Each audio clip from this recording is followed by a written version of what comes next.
l'Éternel, car il entend ma voix. Il a penché vers moi son oreille, et je le chanterai toute ma vie.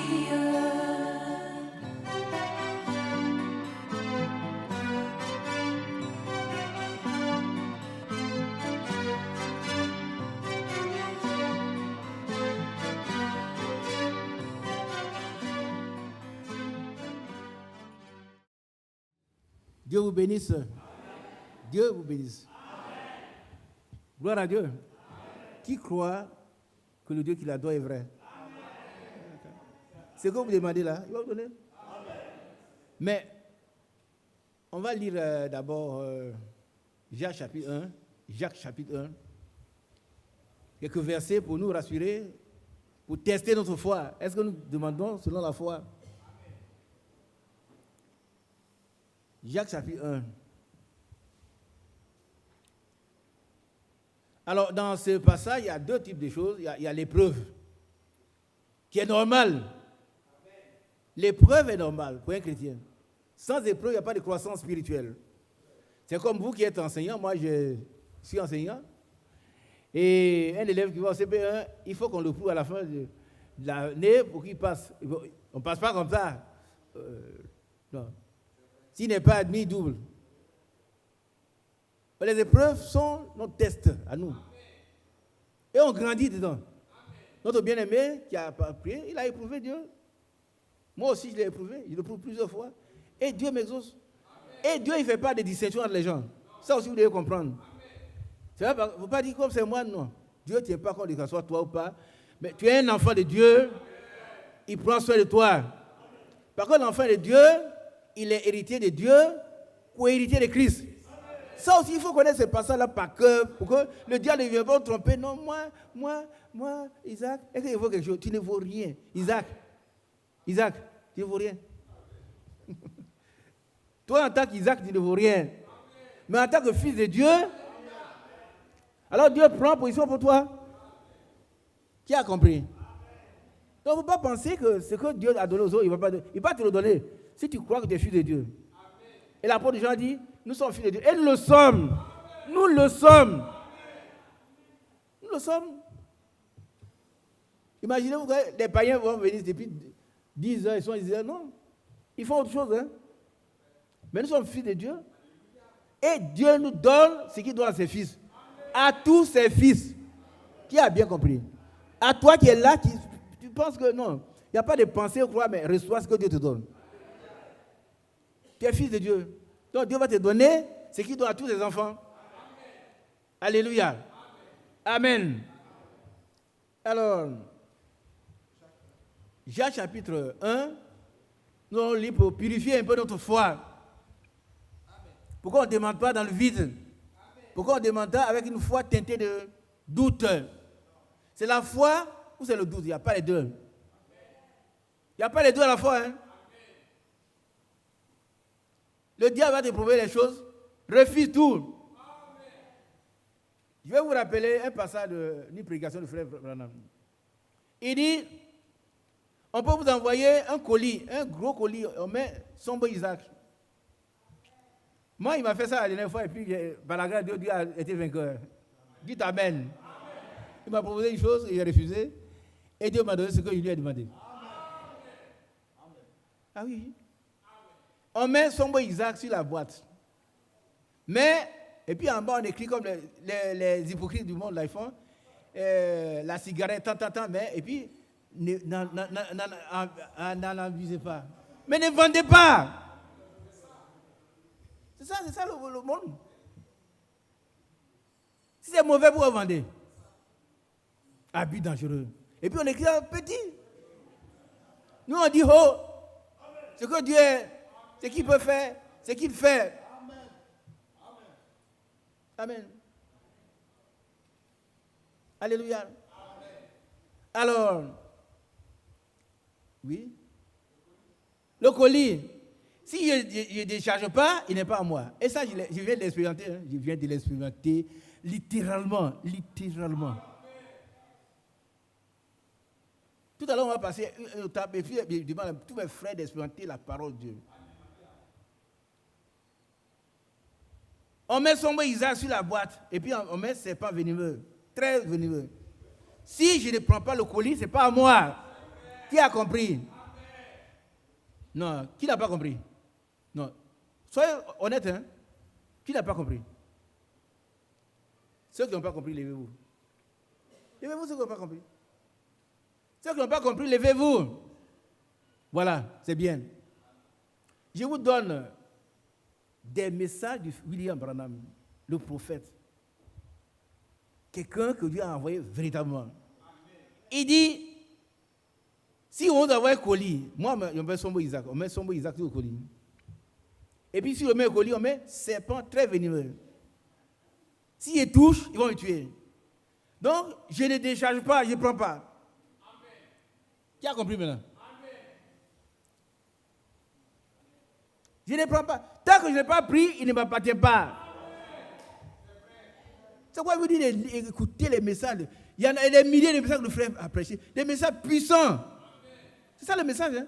Frère Franck nous a dit, c'est ça le message. Il lit avec de la prière. C'est ça le message. Je vous ai fait écouter plusieurs fois. Qu'est-ce que vous voulez encore? Je ne vais pas prendre votre place. Lis les brochures, écoutez les prédications. C'est ça le message, c'est ça la préparation. Tant que tu n'as pas pris ce que le diable a dit, ce n'est pas à toi. Je prends un exemple. Il y a des frères, des soeurs, ils sont là. Et puis ils entendent, tu vas mourir. Bientôt c'est le mois de décembre, tu vas mourir. Si tu entends ça 2 fois, 3e fois, il chasse le diable. Amen. Et plus de fois, cette voix disparaît. Automatiquement, ça disparaît. Amen. Mais toi, tu vas accepter ça. Oh, frère, j'entends une voix, on dit que je vais mourir. Et puis tu crois à ça? Jésus a dit, puisque je vis, vous vivrez aussi. J'ai vécu la mort. Je suis des morts. Je tiens les clés, je suis des morts. Qui m'a dit, mourir, il peut croire? Si Dieu ne l'a pas dit, et puis tu vas mourir, tu vas tomber. Non. Chasse le démon maintenant. Chasse-le. Alors, vous avez compris? Vous avez compris maintenant? Ne refusez ce que le diable vous propose, qui est contraire à la parole de Dieu. Ah, tu vois, je suis à ton exemple. Il y en a qui arrivent même devant le papier. Tu vois, je suis cette année encore. Non, il faut dire non. Amen. Que Dieu vous bénisse. Asseyez-vous. Nous allons lire maintenant Jacques chapitre 1. Pour purifier votre foi, notre foi. La mienne aussi a besoin d'être purifiée. Nous pouvons recevoir tout ce que le diable nous a promis. Le Seigneur nous a promis. Refuser tout ce que le diable nous donne.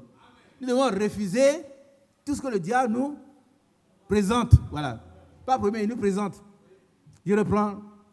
C'est la suite. Nous devons refuser tout ce que le diable nous présente. Amen. Qui a compris? Amen. Refuse. Il ne faut pas dire que c'est un songe, non. Il parle dans les songes. Quand tu es là, quand il peut te donner une vision, non, non, il faut refuser. Amen. Tout ce qui te promet qui est contre la parole, tu refuses. Amen. Et comme la boîte sur laquelle on a écrit, c'est pas venu, n'est pas à toi, ce n'est pas à toi. Allons-y, frère. Jacques 1, à partir du verset 2. Jacques, serviteur de Dieu et du Seigneur Jésus-Christ, aux 12 tribus qui sont dans la dispersion, salut. Mes frères, regardez comme un sujet de joie complète les diverses épreuves auxquelles vous pouvez être exposés. Ça, c'est normal pour nous. Ça veut dire que tu n'as rien fait de mal à Dieu, mais encore un point d'éducation, que nous on fait quelque chose de mauvais. Toi, tu n'es pas conscient que tu as fait quelque chose de mal à Dieu. Et puis tu passes par les difficultés. Tu es malade, rien n'est mal, tout le temps. Et tu constates que vraiment, tu vois ta vie, il n'y a pas quelque chose de grand, mais c'est une épreuve. Amen. Dieu veut te tester. L'épreuve, c'est un test. Amen. C'est un test. Hein? Il veut voir si tu l'aimes encore, malgré les difficultés. Et qu'il m'aime encore. Et puis si tu l'aimes, il va te grader encore. Continuons. Verset 3. sachant que l'épreuve de votre foi produit la patience. Amen. La patience est le fruit de... C'est l'un des fruits du... L'esprit. Tu deviens patient. Tu es patient. Quand quelqu'un te fait du mal, tu sais que, bon, ben, tu dois pouvoir attendre la solution de Dieu. Tu ne vas pas tout de suite bondir, régler ton problème une fois pour toutes. Par là, partout, on a versé du sang partout, on a cassé les... Non, c'est pas vrai. Tu es patient. Mais dans ton foyer, tu es patient. Ta femme et toi, vous êtes unis, quelles que soient les difficultés, vous regardez à la seule personne qui vaille, mieux être regardé, c'est Jésus. Continuons. Verset 4. Mais il faut que la patience accomplisse parfaitement son œuvre. Quand la patience vient, elle accomplit une œuvre. Et il faut que cette œuvre soit parfaite. Continuons, frère. Afin que vous soyez parfaits et accomplis, sans faillir en rien. Ça veut dire, afin que vous soyez... Qui comprend ce que ça veut dire? Afin que vous soyez parfaits et accomplis, sans faillir en rien. Ça veut dire quoi? Vous soyez saints? Non, mais allez-y. Sans péché. Tu dis qu'au fond. Hein? Oui. Vous n'avez pas encore atteint le bus. Mon frère. Amen. Afin qu'on soit comme Jésus. C'est ce que ça veut dire. Hein? Si on est, lui, il a été éprouvé, frère. Mais il n'a jamais péché. Et si nous voulons être comme lui, nous devons passer par ces épreuves-là, sans faillir en rien, afin d'être parfait, comme lui-même. Il a été tenté par les femmes. Hein? Il y avait des jolies femmes qui nous servaient. Mais quand nous prenons Hébreux chapitre 2, allons dans Hébreux chapitre 2. Hébreux chapitre 2, à partir du verset 14. Hébreux 2, verset 14. Ainsi donc, puisque les enfants participent au sang et à la chair, il y a également participé lui-même, afin que, par la mort, il anéantit celui qui a la puissance de la mort, c'est-à-dire le diable, et qu'il délivra tous ceux qui, par crainte de la mort, étaient toute leur vie retenus dans la servitude. Car, assurément, ce n'est pas à des anges qu'il vient en aide, mais c'est à la postérité d'Abraham. Amen. Maintenant, nous prenons Hébreux chapitre 4. Hébreux chapitre 4, à partir du verset 14. Vous allez voir la différence entre Jésus-Christ et nous. Ainsi, puisque nous avons un grand souverain sacrificateur qui a traversé les cieux, Jésus, le Fils de Dieu, demeurons fermes dans la foi que nous professons. On dit, hein? C'est ce que Jacques nous a dit. On doit demeurer ferme dans la foi. Notre foi ne doit pas tenter de doute. Il faut avoir la foi d'un enfant. Mes soeurs, ne dormez pas. Vous savez que les enfants de 5-6 ans, ils disent, maman, achète-moi une voiture. Le petit, il pense que toi, tu peux acheter une voiture pour lui. C'est ce qu'on doit demander à Dieu. Mais l'enfant, il pense que tu peux acheter une voiture. Alors que toi, tu sais que ton père, lui, peut. C'est-à-dire, Dieu, lui, peut. Mais on doit avoir la foi dans l'enfant. Et le Seigneur a dit que le plus grand soit comme ses petits enfants. Amen. Demeurons fermes dans la foi que nous professons. Il ne faut pas rester dans une foi chancelante. Pas une foi en dents de scie, mais une foi ascendante. Ça doit monter. Vous avez vu beaucoup de témoignages. Notre bien-aimé qui a eu plusieurs fois son salaire. Cette dame qui est en train de guérir. Beaucoup de témoignages. Mais à partir de cette base-là, nous devons pouvoir grimper dans la foi. Amen. Demeurons faibles dans la foi que nous professons. Continuons. Verset 15. Car nous n'avons pas un souverain sacrificateur qui ne puisse compatir à nos faiblesses. Est-ce que vous comprenez ce français-là? Qui ne puisse compatir. Ça veut dire quoi? Mon frère Florentin, mon bien frère, tu dois me dire. Nous n'avons pas un souverain sacrificateur qui ne puisse compatir à nos faiblesses. Qui ne puisse compatir à nos faiblesses. Cela veut dire que le Seigneur compatit toujours à nos faiblesses. Lesquelles? Toutes les difficultés. À toutes nos faiblesses. Amen. Tu as envoyé un mot, tu n'as pas dit un mot. Ça veut dire que le Seigneur, il a le pouvoir. Oh, on a dit qu'il ne puisse, c'est pouvoir. Amen. C'est une tournée de style. Ça veut dire que nous avons un souverain qui peut toujours régler nos problèmes. Amen. Amen. Il ne faut pas dormir comme ça. Hein. Il faut venir à ce sujet. Il peut toujours régler tous tes problèmes. Amen. Florentin, tes problèmes sont réglés. Hein? Amen. Tes problèmes que tu connais sont réglés. Amen. Par contre, tu as un souverain qui peut régler tous tes problèmes. Il peut. Amen. Et il veut. Il veut, par contre, nous, on cherche les petits miettes. Je ne cherche pas les grandes choses. Amen. Donne le micro. Alors, continuons. Au contraire, verset 15. Au contraire, il a été tenté comme nous, en toutes choses, sans commettre de péché. Gloire à Dieu.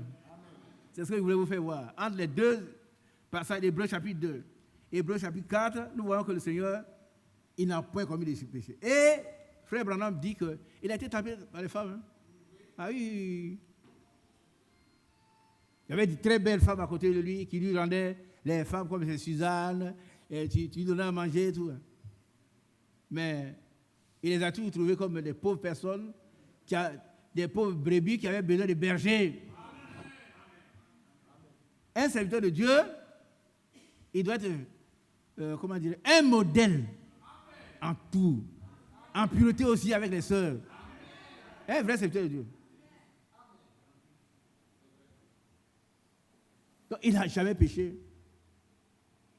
Donc, il peut compatir à nos douleurs. Verset 16.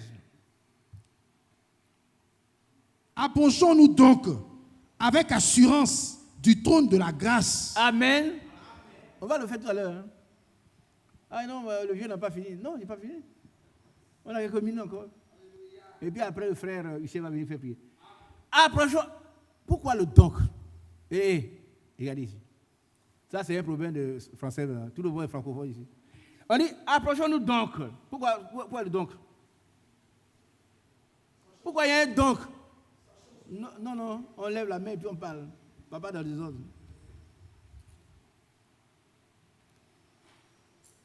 Oui, mon frère, c'est derrière le Tougan.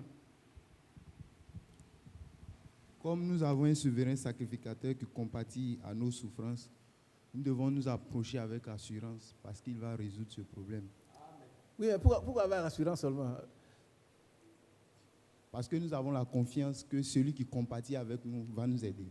Oui, c'est vrai. Oui. Compatir, il y a quoi dans la compatir? Quel est le mot racine? Il a la compassion, C'est la pitié. Oui, la compassion, c'est quoi? Bon, ça lui fait mal aussi. Ça lui fait mal. Oui. La compassion veut dire qu'il prend part. Voilà. Compatir, c'est prendre part à la douleur de quelqu'un. C'est ce que ça veut dire. Quand quelqu'un a perdu quelqu'un, nous exprimons notre compassion en allant l'accompagner. Non, Jésus-Christ, il prend part. Quand tu souffres, il souffre avec toi. Et il veut le faire pour toi. Et comme c'est quelqu'un qui est vraiment bon, on doit s'approcher avec foi, avec assurance. Par contre, la foi est une ferme assurance. Mais pourquoi on a ajouté ferme? Pourquoi on a ajouté ferme? On n'a pas dit la foi est une assurance. Voilà. Parce que l'assurance, la foi peut manquer de fermeté. Oui. On peut croire un peu, peut quand ça s'affaiblir. commence à aller mal, on dit, ah, ça là vraiment. Et non. La foi est une ferme assurance. C'est une substance. Regardez un peu, regardez ici.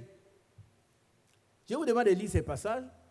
Frère Branham a dit, si j'ai la foi, j'ai un canif. Le canif, c'est un petit couteau. Quand il y a un couteau, hein, son couteau, il est sur son bureau là-bas. Et il était en train de prêcher comme moi ici. Il dit, si moi j'ai la foi, le couteau qui est sur mon bureau, c'est là ici. Ça, vous ne voyez pas ça. Moi, je crois ça. Hein.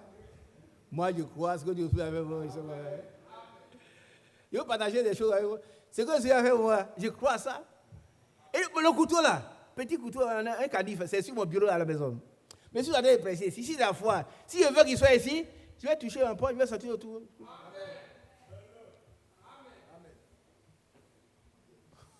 Ça vous paraît bizarre. C'est ça le message. Ce n'est pas le fait d'être au Koweït. Hein? C'est une puissance des paroles qui transforme. Et en même temps, il a dit à cette soeur-là, est-ce que tu crois? Elle dit quoi? Mais est-ce que tu peux faire tourner la chose qu'elle est là? En regardant, elle dit non. Alors elle dit, est-ce que quelqu'un peut le faire? Elle dit, moi, je peux le faire. Fais-le. Il a regardé, c'est tourné à gauche, à droite, c'est arrêté. On devait applaudir. Et ça dit à terre, il dit, mais je ne crois pas, viens au secours.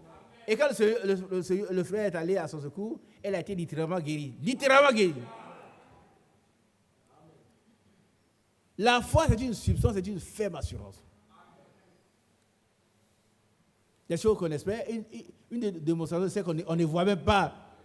Et on va parler de ça tout à l'heure. Pour un cas particulier que je veux, que nous avons soumis au Seigneur, on va parler, puis ce sera la fin pour nous. Amen. Alléluia. Amen. Que Dieu soit loué. Approchons-nous donc avec assurance du trône de la grâce. Alléluia. Amen. Alléluia. Amen. Qui va expliquer ce passage-là? On s'approche avec assurance du trône de quoi? Mon frère Kwadio. Kwadio. Approchons-nous donc avec assurance du trône de la grâce. Pourquoi? Quand ça veut dire quoi?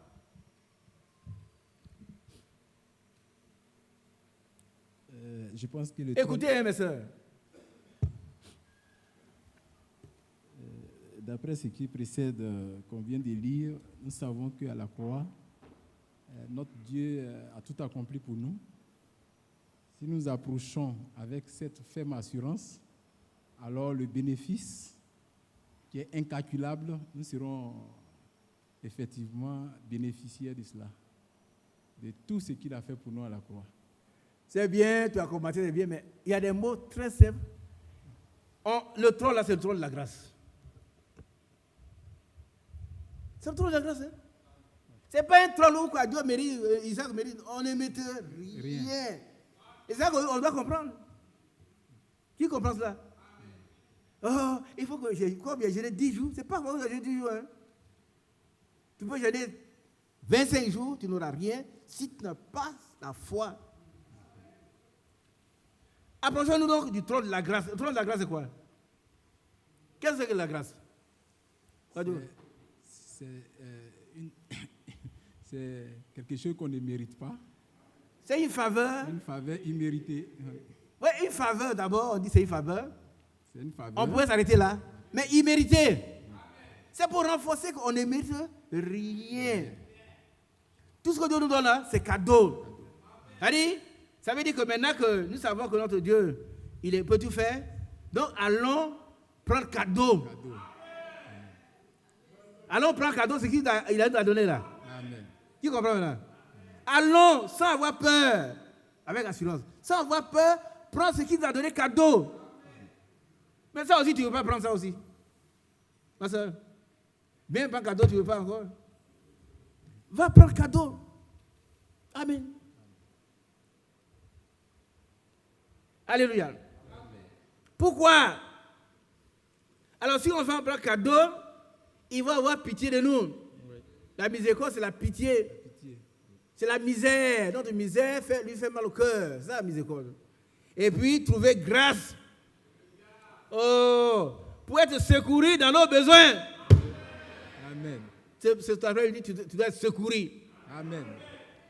Il vient te donner cadeau. Vous savez que nous, on aime cadeau en Côte d'Ivoire. Mais maintenant, c'est un cadeau qui donne. Le plus grand cadeau, c'est Jésus. C'est sa vie. C'est le pardon. C'est la compassion. C'est la miséricorde.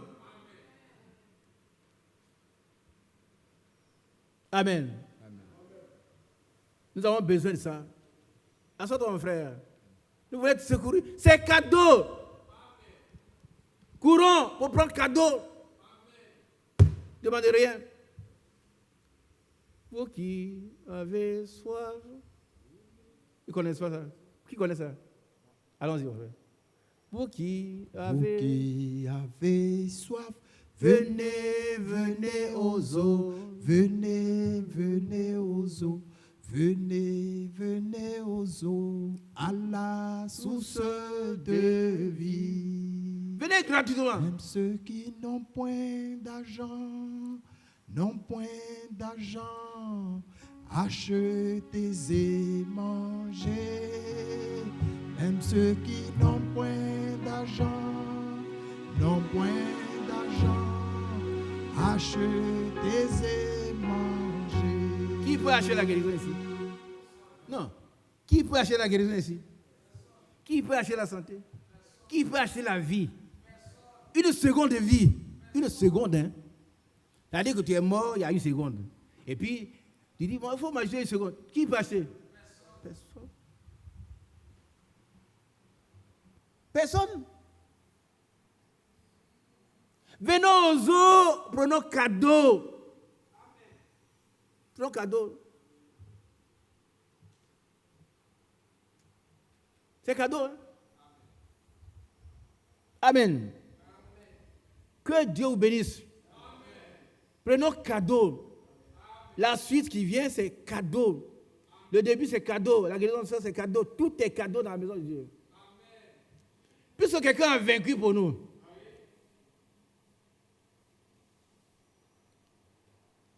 Il a tout acquis.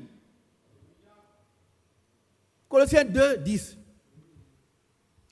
Allons-y. Il faut nous apprendre le cantique. Hein? Vous qui avez soif. Colossiens 2, 10.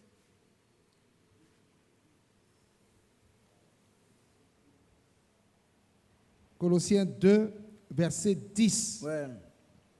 Vous avez tout pleinement en lui. Tout. Donc, qu'est-ce qu'on doit faire? On va courir avec assurance pour prendre cadeau. Qui veut cadeau? Qui veut la santé cadeau? Les enfants cadeau? L'argent cadeau? Un mari cadeau? Une femme cadeau? Un poste cadeau? Cadeau, cadeau, cadeau. Cadeau. Amen. Que Dieu soit béni. Alors nous allons maintenant lire le passage. Nous allons prier pour nos frères qui ont besoin d'enfants. Nous croyons que Dieu va faire des miracles dans ce sens aussi. Dis-moi Amen si vous ne voulez pas. Moi je crois fermement. Vous allez avoir des enfants. Donnez-moi le premier passage dans Deutéronome. Il n'y aura pas de femme stérile. Tu as combien?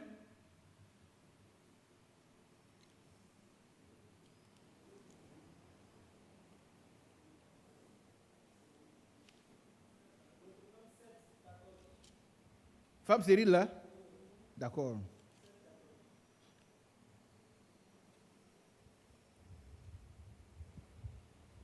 Voilà, ça c'est la parole de Dieu qui concerne. Nous allons prier en conséquence. Et Dieu va nous faire grâce. Nous n'allons pas obligé d'eux, hein? Non. Il vous sera fait selon votre foi. Allons-y, mon frère. Deutéronome 7, verset 14. Tu seras béni plus que tous les peuples. Il n'y aura chez toi ni homme, ni femme stérile, ni bête stérile parmi les troupeaux. Amen. On s'arrête là. C'est la parole de Dieu. On dit Amen. Voilà. On ne va pas revenir à Elkana, parce qu'on n'a pas le temps, et à Anne. Donnez-moi les noms de ceux les femmes qui étaient stériles. Il y a Pénil, il y a Anne, il y avait Rebecca, non, on va les citer. Anne, Rebecca, comptez, hein? Rebecca, Rachel, Elisabeth, Sarah, la femme de Manouak, la mère de Samson. Vous avez combien? 6. Il y en avait combien? 7. Mais qui n'a pas été exaucé? La femme de David. C'est très important pour nous. Hein? Si on joue avec Dieu, on sera maudit. Aïe. Par contre, si tu blasphèmes contre cet esprit, il ne peut pas te pardonner. Ce que Dieu fait, il faut lui donner la gloire. Elle seule, parce qu'elle a blasphémé, elle a dit, mais tu vas faire honte aujourd'hui, tu vas danser devant le peuple. Un roi comme toi. Il lui a dit, mais tu ne sais pas devant qui il a dansé. Hein? Il a dansé devant le Dieu qui m'a donné le trône de ton père. Elle n'a pas inventé, elle seule. On n'a pas dit quelque part que quelqu'un n'a pas inventé. Donc nous ne sommes pas à ce niveau, nous n'avons pas blasphémé. Dieu nous fera grâce. Dieu va faire. Amen. Nous prenons Hébreux chapitre 11.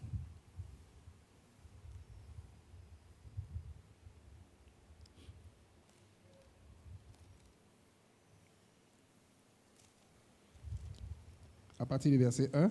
Oui, d'abord, je vous en prie, ne soyez pas trop fatigués, je suis en train de finir, vous allez rentrer chez vous tout à l'heure.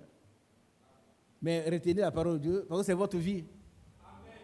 C'est notre vie, la parole de Dieu. Amen. Qui connaît ces passages? Ce sont des passages importants qu'on doit retenir. C'est notre vie. Tu n'as pas la parole de Dieu, tu n'as pas de vie. Amen. Lis d'abord celui-là, Deutéronome 32. Mais je vous en prie, si la prochaine fois, je vais vous interroger ici. Vous allez me donner le passage qui dit que la parole de Dieu, c'est notre vie. Ce n'est pas un jeu. On est en train de finir comme ça. Hein? Tu as trouvé? Oui. Deutéronome 32 à partir du verset 45. Ouais. Lorsque Moïse eut achevé de prononcer toutes ces paroles devant tout Israël, il leur dit, prenez à cœur toutes les paroles que je vous conjure aujourd'hui. Amen. Amen. Est-ce que vous comprenez un peu? C'est quel passage? C'est Aaron, c'est quel passage? Ouais. Le mercredi prochain, je vais t'interroger. Et beaucoup de soeurs.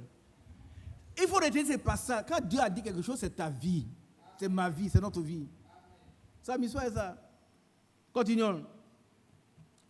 Il leur dit, prenez à cœur toutes les paroles que je vous conjure aujourd'hui de recommander à vos enfants, afin qu'ils observent et mettent en pratique toutes les paroles de cette loi. Amen. Continuons. Car ce n'est pas une chose sans importance pour On s'arrête vous. là. Mon frère Florentin, répète-moi ça, s'il te plaît. Ce n'est pas une chose sans importance pour vous.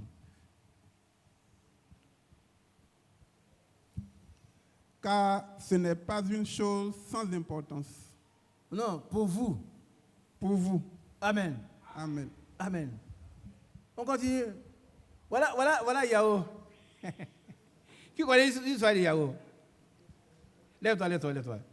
Ceux qui ne connaissent pas, c'est que Dieu vient dans cette église et ils ne savent pas que Dieu travaille.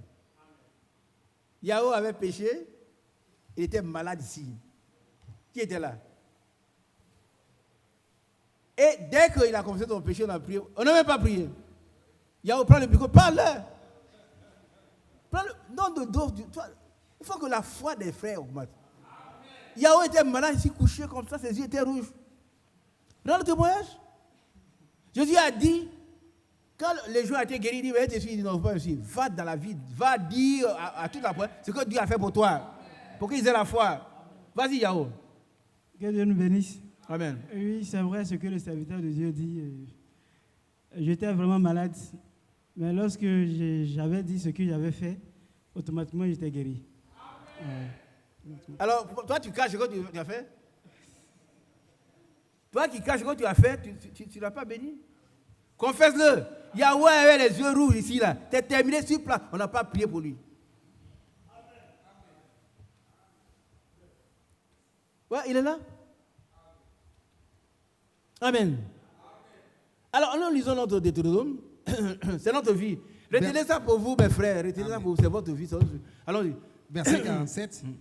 Car ce n'est pas une chose sans importance pour vous, c'est votre vie. La parole de Dieu, ça veut dire c'est une chose très, très, très importante. Par contre, c'est notre vie. Continuons. Et c'est par là que vous prolongerez vos jours dans le pays dont vous aurez la possession après avoir passé le Jourdain. Amen. Continuons. Verset 48. Vous allez voir, ceux qui ont négligé cela, ils ont été disqualifiés. Vous comprenez un peu? Il y a deux grands prophètes qui ont négligé la parole de Dieu en tant que parole de Dieu, ils ont été disqualifiés. Ce n'est pas toi et moi, si nous négligeons, nous aussi on va passer par là. C'est important, hein? Si tu joues avec ça, elle va jouer avec toi aussi. Continuons. Verset 48. Ce même jour, l'Éternel parla à Moïse et dit, monte sur cette montagne d'Abarim, sur le mont Nebo, au pays de Moab, vis-à-vis de Jéricho, et regarde le pays de Canaan que je donne en propriété aux enfants d'Israël. Tu mourras sur la montagne où tu vas monter, et tu seras recueilli auprès de ton peuple, comme Aaron, ton frère, est mort sur la montagne de Hor et a été recueilli auprès de son peuple. Parce que vous avez péché contre moi au milieu des enfants d'Israël, près des eaux de Mériba à Kadès, dans le désert de Tsin, et que vous ne m'avez point sanctifié au milieu des enfants d'Israël. Tu verras le pays devant toi, mais tu n'entreras point dans le pays que je donne aux enfants d'Israël. Amen. Qui a eu des oreilles pour entendre? Qui a eu des oreilles pour entendre? Amen. Voilà. Donc, ce qu'on est en train de dire là, si toi, tu joues, tu n'auras rien. Aucune bénédiction. Tu dois entendre que les frères sont bénis, mais toi, tu n'as rien. Et tu vas blasphémer et dire, oh, c'est pas vrai. C'est vrai, mais c'est toi qui n'en as pas eu. Par contre, tu es resté incrédule. Moïse n'est pas entré. Il n'est pas entré. Attends, je ne vais pas dire Moïse n'est pas entré au ciel, hein, c'est pas ce que j'ai dit. Non. Il y en a qui ont fait Isaac assez, Moïse n'est pas entré. Moïse, c'est un homme de Dieu. On l'a vu apparaître avec qui? Élie et... Donc Moïse, c'est un grand homme de Dieu. Mais il y a un privilège, il devait lui-même conduire les enfants d'Israël. Mais ça lui a été arraché. Vous comprenez maintenant? N'allez pas dire, frère Isaac, Moïse n'est pas entré au ciel. Non, c'est pas ça. C'est pas vrai. C'est toi qui vas le dire, c'est pas moi. Moïse n'a pas pu bénéficier de cette grâce-là, de conduire les enfants d'Israël. C'est lui qui a souffert depuis. Mais il ne peut pas aller lui-même les accompagner. Toi, tu peux être là et puis toutes les bénédictions dont nous parlons, tu n'en auras pas. C'est ça que tu vas pleurer. Tu vas pleurer. Hein? Quand tu vas voir les gens sont bénis à gauche, à droite, tu vas pleurer. Et Dieu va les bénir. Dieu va les bénir. Ce n'est pas moi qui bénis, c'est Dieu. Amen. Nous revenons maintenant dans Hébreux chapitre 11. Nous allons entamer notre texte et puis on va prier. Je vous laisse le frère Michel va venir prier avec vous. Hébreux chapitre 11, verset 1er. à partir du verset 1. Or, la foi est une ferme assurance des choses qu'on espère, une démonstration de celles qu'on ne voit pas.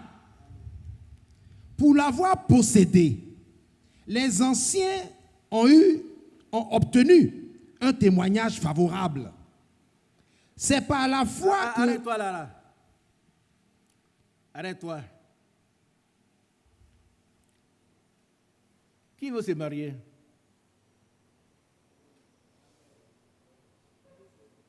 Qui veut se marier? Yao, tu vas avoir une femme? Est-ce que tu crois que tu l'as déjà? Oui, je le crois. C'est comme ça que tu dois croire pour les choses. Hein? Tu crois que Dieu t'a donné une femme? C'est ça la foi. Une démonstration de ce que tu ne voyais pas la femme, mais tu crois que Dieu t'a donné une femme. Tu peux déjà préparer votre maison.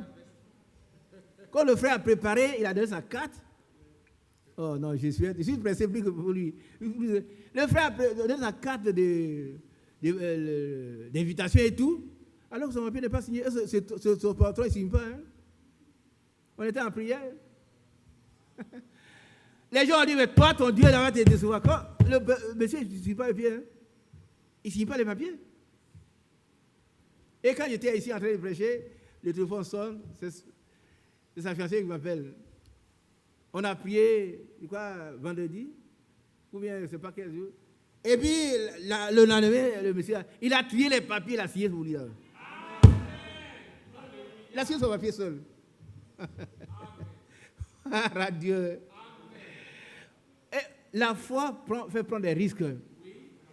Quelqu'un, il doit faire un mariage, il a partagé les cartes, il a donné la date. Oh, on doit signer son papier avant. Son papier n'est pas signé. Il y en a qui disent, comment il peut faire ça? Mais si tu as la foi, tu vas le faire. Si tu as la foi, tu vas le faire. C'est signé. C'est signé. Alors si tu veux avoir une femme, mon frère, crois que tu l'as déjà. C'est ça la foi. On fait comme quelqu'un qui ne réfléchit pas. Hein? Comment déjà faire, si tu as un peu d'argent, une maison, ou tu as une femme. C'est vrai? Voilà tous ceux qui veulent se marier. Vous aurez vos femmes. Hein? Mais ayez foi. Ayez foi. Amen. Mais je crois que vous travaillez, vous avez de quoi nourrir les femmes. Ça aussi c'est vrai. Bon, donc la foi est une ferme assurance des choses qu'on espère. Espérer, c'est croire, recevoir. Espérer, c'est dire croire, recevoir quelque chose. Hein? J'espère que je vais avoir la chose. C'est ça la foi. Et puis une démonstration, c'est celle qu'on ne voit pas. Je veux me marier, je crois que j'ai la femme. C'est ça la foi. C'est pas peut-être, hein?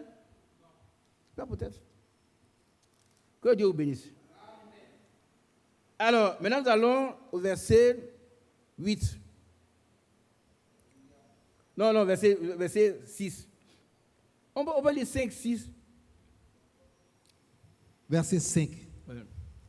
C'est par la foi qu'Enoch fut enlevé pour qu'il ne vit point la mort et qu'il ne parut plus parce que Dieu l'avait enlevé. Car avant son enlèvement, il avait reçu le témoignage qu'il était agréable à Dieu. Amen. Or, sans la foi, il est impossible de lui être agréable. On a compris? Impossible de recevoir quoi que ce soit. Jacques le dit aussi. Tant que la foi n'est pas là, frère, tu n'auras rien. Ce n'est pas une croyance. Hein? Regardez ici. Regardez. Il faut faire la différence entre la foi et la simple croyance. Par contre, les démons croient, mais ils n'ont pas la foi. Et ils tremblent. Ce n'est pas la même chose. Hein? La foi, c'est une confiance totale en Dieu. Tu nous rassures que ce qu'il dit, il peut le faire. Et puis, on ne cherche pas à comprendre comment il va le faire, ce n'est pas un problème. Comment il va le faire? Comment un canif, un petit couteau qui est sur ma table, là, va venir dans ma poche? Ce n'est pas mon problème. Mais si je veux que le canif soit là, il y a la foi, il sera là. C'est tout. Mais comment il va venir là? Ça, c'est pas un problème. Amen. Alléluia. Alors, prenons le verset 8.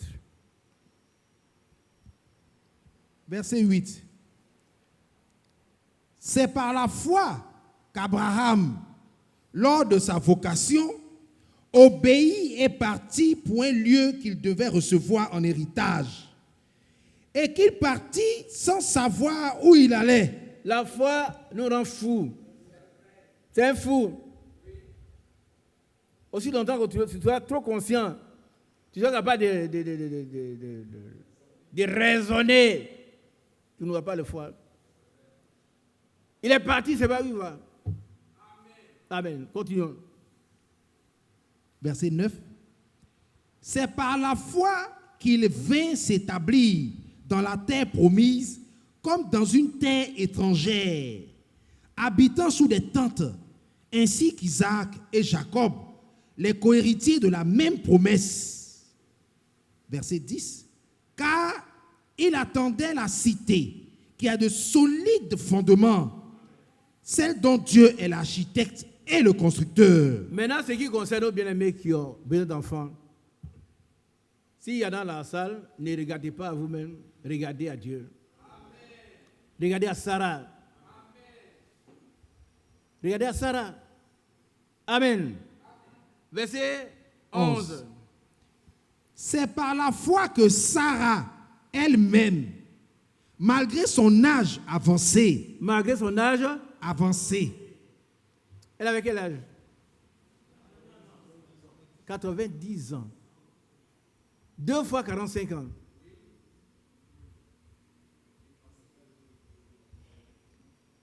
La science est dépassée par ces événements. Reprends ça, pour voir. Verset 11. C'est par la foi que Sarah elle-même, malgré son âge avancé, fut rendue capable d'avoir une postérité. Amen. Dites Amen. Tous ceux qui veulent avoir des enfants, dites Amen. C'est Dieu qui va te rendre capable. Ce n'est pas toi. Sinon, tu as ton colis de documents. On a fait tous les analyses, les plus grands médecins ont fait. Dit, non, toi, c'est pas possible. Ta femme le bras, toi, tu ne peux pas. Mets le paquet de documents, mets ça de côté. Mets ça de côté. Tes médecins sont des grands médecins, ses frères. Et puis, oublie ça. Lève les yeux vers Jésus. Lui, il fait des miracles. Par contre, ton cas a besoin d'un miracle. C'est par la foi que Sarah elle-même, malgré son âge avancé, fut rendue capable. Dieu va te rendre capable d'avoir une possibilité. Pourquoi? Regardez.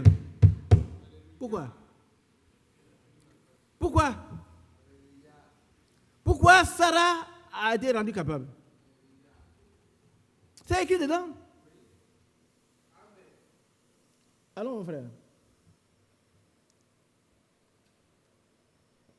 A été capable d'enfanter. Ah non, elle a été rendue capable. Elle a été Rendue rendue capable d'enfanter par la foi. Oui, mais c'est écrit dedans.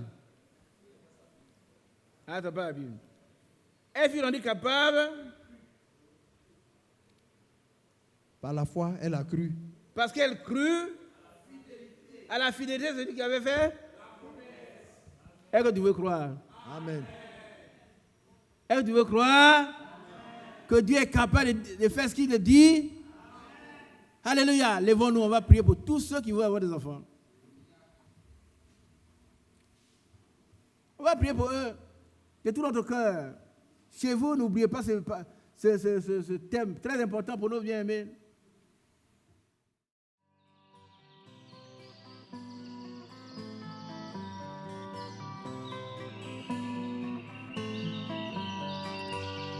J'aime l'Éternel,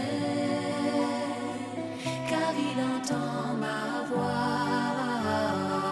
Il a penché vers moi son oreille.